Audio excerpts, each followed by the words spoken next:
নমস্কার, স্নিগ্ধার ব্লগে আপনাদের সকলের স্বাগত। আমার আজকের রেসিপি ডাবের পুডিং। চলুন। ডাবের পুডিং বানানোর জন্য আমি বাজার থেকে কিনে এনেছি একটি ডাব। আমি আজকে একটি ডাবের জল দিয়েই পুডিং বানাবো। আপনারা চাইলে 2 বা 3টে ডাবের জল ব্যবহার করতেই পারেন। ডাবটাকে এই ছুরির সাহায্যে এর মুখটা বের করে নিয়ে তারপরে এর যে জলটা সেটা আমি ঢেলে নিয়েছি একটি কাপে, তারপরে একটি ফ্রাই প্যানে।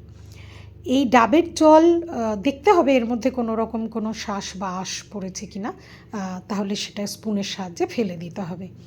ডাবের জলের মধ্যে আমি চিনি আর একটুখানি 4 টিস্পুন সুগার আর হাফ টিস্পুন মতন আগার আগার পাউডার ব্যবহার করেছি।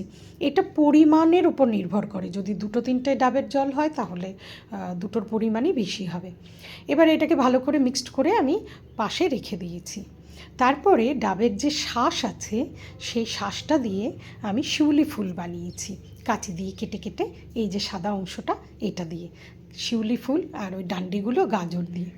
তারপরে গ্যাসের ফ্লেম অন করে তাতে মিডিয়াম টু হাই ফ্লেমে রেখে আমি একে 5-7 মিনিট মতন বলক আসা অবধি অপেক্ষা করে জাল করে নিয়েছি।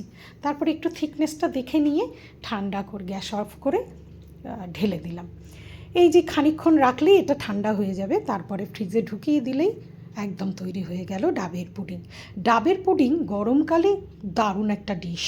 বন্ধুবান্ধব আত্মীয় স্বজন সবাইকে করে খাওয়াবেন, সবাই আপনার প্রশংসায় পঞ্চমুখ হয়ে যাবে।